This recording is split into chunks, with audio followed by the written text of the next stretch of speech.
দর্শক বন্ধুরা, আধার কার্ডের নতুন নিয়ম জারি হয়ে গেল। কেন্দ্র সরকার নতুন নিয়মে জারি করলেন। এবার থেকে আপনার আধার কার্ডে এই সমস্ত কাজ আর করতে পারবেন না। একবার ভুল করলে আর বারবার আপনার শুধরানোর সুযোগ কিন্তু আর পাবেন না।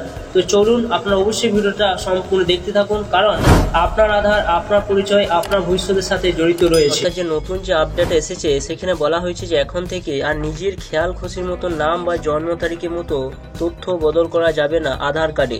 যেটা বলা হয়েছে, প্রতারণা ব্যক্তিগত তথ্য বিকৃতি রুখতে এই ব্যাপারে কড়াকড়ি শুরু করলো কেন্দ্রীয় সরকার। অর্থাৎ আধার কার্ডে এবারে আপনারা নিজের ইচ্ছা মতো আর কোনো নাম বা জন্ম তারিখ আর আপডেট করতে পারবেন না। সারা জীবনে কতবার ব্যক্তিগত তথ্য পরিবর্তন করা যাবে তা স্পষ্ট জানিয়ে দিয়েছে unique identification authority of India বা ইউআইডিআই। এখানে কিন্তু নতুন নির্দেশ কিন্তু জারি হয়ে গেল। এবার থেকে আপনার আধার কার্ডে খেয়াল খুশির মতো কোনো নাম আর জন্ম তারিখ পরিবর্তন করতে পারবেন না। এখানে বলা হয়েছে আধারের জন্ম তারিখ উল্লেখ করার ক্ষেত্রে বার্থ সার্টিফিকেটের নিয়মে জারি হচ্ছে নতুন শর্ত। দেখতে পাচ্ছেন যে আপনি যখন আপনার হয়তো কোনো জন্ম তারিখ হয়তো ভুল রয়েছে, সেখানে যদি আপডেট করতে চান তাহলে কিন্তু জন্ম সার্টিফিকেট নিয়মে কিন্তু আপনি জারি হতে চলেছে। কোনোভাবে যাতে এই অনাথা না হয় সেই জন্য সফটওয়্যার পর্যন্ত বদল করা হয়েছে।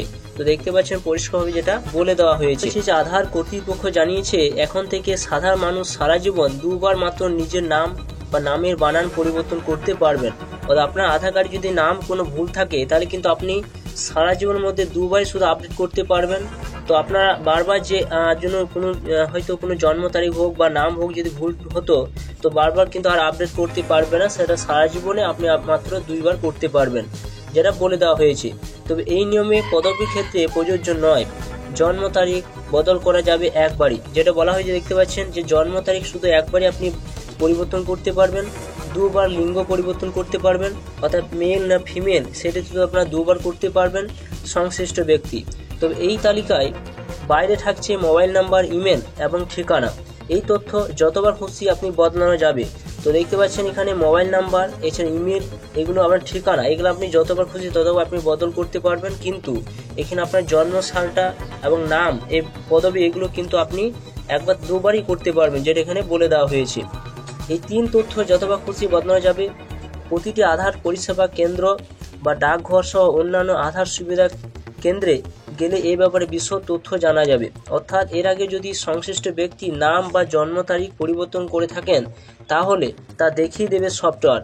সেখানে কিন্তু পরিষ্কারভাবে কিন্তু আপনি যখন ধরুন আপনি দুবার আপনি চেঞ্জ করে নিয়েছেন, তাহলে কিন্তু আবার যদি কোনো ভুল ত্রুটি থাকে সেখানে যদি করতে গেলে কিন্তু সফটওয়্যার থেকে আপনি কিন্তু ধরা পড়ে যাবেন। আর কতবার তিনি এই তথ্য আপডেট করতে পারবেন বা আদৌ তা আপনি পারবেন কি না সেটাও কিন্তু জানিয়ে দেওয়া হবে। সেই সফটওয়্যার মাধ্যমে কিন্তু ধরা পড়ে যাবে।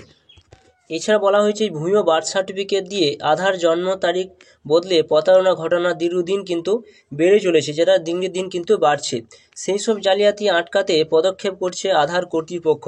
তারা জানিয়েছে 2022 সালে 5 মে পর যারা জন্মগ্রহণ করেছে তাদের আধার কার্ডের জন্য যে বার্থ সার্টিফিকেট নথি হিসেবে জমা করতে হবে তাদের কিউআর কোড থাকা বাধ্যতামূলক। তো দেখতে পাচ্ছেন 2022 সালে 5 মে যারা জন্মগ্রহণ করেছেন তাদের আধার কার্ডের জন্য যে বার্থ সার্টিফিকেট নথি হিসেবে আপনার জমা করতে হবে তাদের কিন্তু কিউআর কোড কিন্তু থাকা বাধ্যতামূলক। তাছাড়া আপনার কিউআর কোড না থাকলে কিন্তু আপনি আপনি আধার কার্ড কিন্তু করতে পারবেন না, যেটা বলা হয়েছে। না হলে সেই জন্ম শংসাপত্রকে বৈধ নথি হিসেবে গ্রাহ্য করা হবে না, পরিষ্কারভাবে সেটা বলে দেওয়া হয়েছে। তাছাড়া বার্থ সার্টিফিকেটে যে রেজিস্ট্রেশন নাম্বার থাকে সেই নাম্বারটি আধার কেন্দ্রে জানাতে হবে। সেটি সফটওয়্যার আপলোড না করলে আধার কার্ড তৈরি হবে না, পরিষ্কারভাবে সেটা উল্লেখ করে দেওয়া হয়েছে। বলা হয়েছে যে মোবাইল নাম্বার আপডেট করার ক্ষেত্রে নয়া সুবিধা আনা হয়েছে। এখন থেকে নম্বর আপডেট করলে সেটিতে ওয়ান টাইম পাসওয়ার্ড বা ওটিপি কিন্তু আসবে। তো দেখতে পাচ্ছেন যে মোবাইল নাম্বার আপডেট করতে চাইলে আপনার ওয়ান টাইম পাসওয়ার্ড বা ওটিপি কিন্তু আসবে এবং সঙ্গে সঙ্গে মোবাইল নাম্বার আপডেট হয়ে যাবে, যেটা পরিষ্কারভাবে বলা হয়েছে। এই রিয়েল টাইম আপডেশন আগে সম্ভব ছিল না, তার জন্য কয়েকদিন অপেক্ষা কিন্তু করতে হতো।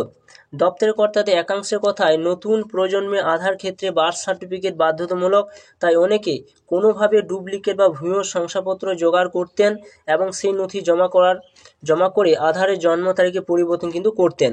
সেই কাজ এখন আর করা যাবে না, যেটা কিন্তু নতুন এই নিয়ম কিন্তু আসতে চলেছে। পাশাপাশি বয়সজনিত নানা সুবিধা পেতে অনেকেই বারবার জন্ম তারিখ বদল করতেন, তাও আটকানো যাবে। চাকরি ক্ষেত্রে যেমন অনেকে বয়স কমিয়ে দেখাতে চান, বার্ধক্য ভাতার মতো সিনিয়র সিটিজেন বা প্রবীণ নাগরিকদের সুবিধা আগে ভাগে পেতে অনেকে বয়স বাড়াতেও চান। এহেন অবৈধ কারবার রুখতে এই ব্যবস্থা কিন্তু নেওয়া হয়েছে। তো জানতেই পারছেন আপনারা যে এবার মোবাইল নাম্বার আপডেট করতে চাইলে সঙ্গে সঙ্গে কিন্তু আপডেট হয়ে যাবে। মোবাইল নাম্বার আপডেট করতে চাইলে কিন্তু সঙ্গে সঙ্গে হতো না, 2 দিন বা 3 দিন সময় লাগতো, সেটি কিন্তু সঙ্গে সঙ্গে হয়ে যাবে। এরপর আপনার জন্ম তারিখ বা পদবি পরিবর্তন করতে চাইলে আপনি দুবারই করতে পারবেন সারা জীবনে, তাছাড়া আপনি দুবার ছাড়া আর বেশি করতে পারবেন না, বাদ বাকিগুলো কিন্তু আপনি বারবার করতে পারবেন। তো এটি ছিল নতুন একটা আপডেট আধারে কেন্দ্র সরকার নিয়ে এসছে। তো অবশ্যই আপনার ভিডিও সম্পূর্ণ দেখলেন এবং ভিডিও যদি ভালো অবশ্যই লাইক করুন, চ্যানেলটা সাবস্ক্রাইব করে রাখুন, বন্ধু অবশ্যই আপনারা শেয়ার করুন।